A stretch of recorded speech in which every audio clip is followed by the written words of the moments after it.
Welcome to the Walsh Graduate Career Center's Webshop series. We know you're busy, so let's get right to it.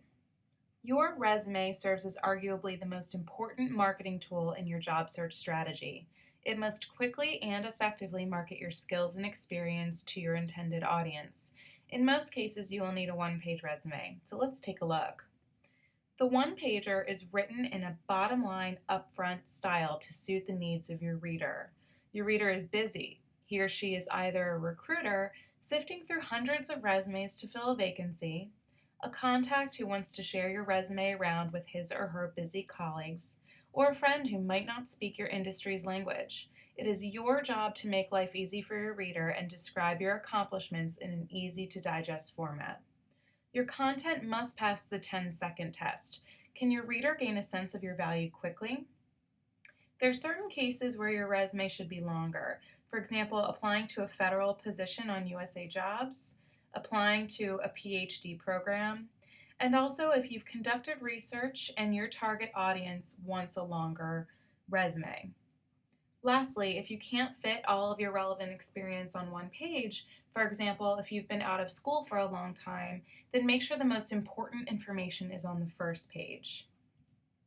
Here's what our one-page resume looks like.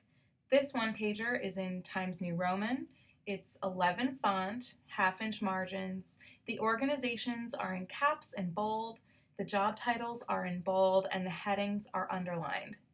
The locations and dates are lined up on the right-hand side of the page, and each dash in the date ranges are uniformly formatted. The bullet points in the experience section are focused on situation, action, and result. Let's take a closer look at each section. Your heading should be centered and cleanly formatted with bullets from the insert symbol function separating information. This letterhead can be copied and pasted into your cover letters as well, ensuring a seamless look for your application materials. Your education section is first if you are a current student, because the assumption is that your graduate education here at Georgetown is your most marketable asset.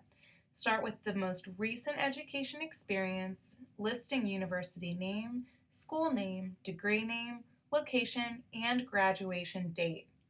Relevant coursework or research are great additions to this section to showcase your growing subject matter expertise.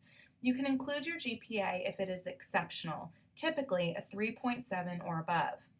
Your undergraduate institution would follow with applicable honors, study abroad experiences, and research. If you've completed language training or other continued education, consider including those in the education section as well. The experience section is next. This can consist of a combination of full-time jobs, internships, leadership roles, volunteer work. Really just pick the most relevant and impressive experiences depending on your audience. You can rename this section Relevant Experience if you are leaving out less relevant experiences and thereby having gaps on your timeline, or you can customize the name of this section and call it International Experience, for example, to be more specific. Lead with the most recent organization name, title, location, and date range. Your bullet points should answer the questions: what was the situation? What did you do? And what was the result of your work? Use past tense action verbs.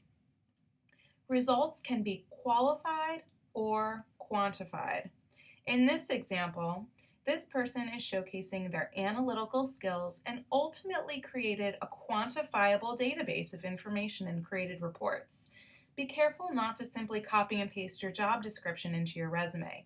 That won't help your reader see your demonstrated value.